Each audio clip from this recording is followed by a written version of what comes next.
อ้ยน้องชื่อว่าสุราเหล่ายำบ่เมาเงาก็สอดละนางเอ้ย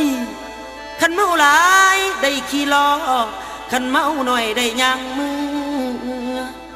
นี่ละน้อนำเสื้อน้อนำเสื้อสินำกันท่านสมัยกินละเมาทันใจเปลี่ยนนิสัยให้คนหูสิเปลี่ยนนิสัย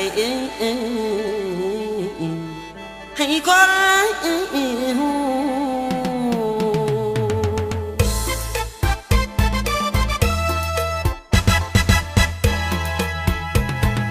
โอ้ยเดนางสุราเหล่าย้ำเมาสะพัดมวนส่วนกันลุกขึ้นเอ้ยยืนฝอนพองลำมวนเลือดลำหมดจากคำจากเว้นเต้นจังหวะลำเพลงแอนไปใจขึ้นลงทองสมองมึนยาวขึ้นลงทองสมองมึนยาวบ่จักสาวแม่หากว่าเสียงห้องพองโฮจากยกโปยกแข้งยกขาสับสนกันไปมาเปลี่ยนกันเงินกินอบแก้มปิ้งปลาหรือไก่หมดเท่าใดบ่เบาสุราเราความใจเงินหาได้ใจไงบ่ย่อมจนอวดว่าตนว่าตูน้ำสุราพาเบา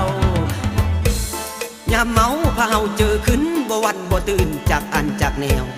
จกถงดึงออกดึงเข้าเงินไม่เงินเก่าหลังออกเป็นแถวสบายใจอย่างบ่อันเสียงฟดสนั่นเย็นกันแซวบางคนเมาจนลืมบานเมียนำฮอดหานว่าเมาแล้วเมียเอ้ยอย่าด่าถือว่าเป็นวงสังคมสุราพาใจสุขสมรสชาตินิยมเหล้าขาวบ้านเฮา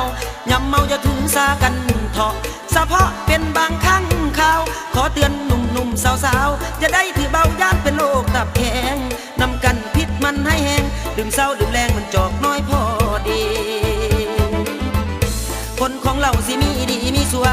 คนของเราสิมีละดีมีสัวอย่าได้มั่วเกลือกลัวตัวเจ้าสิมนมองน้องและอายอย่าได้นายแหนงสั่งเป็นจังใดเด้อนะอย่าสู่สั่งสิ่งอายอภัยด้วยย้ำช่วยสิขอก่อนอย่าได้นอนนอกมุมเกินยุ่งนั่นบ่ดี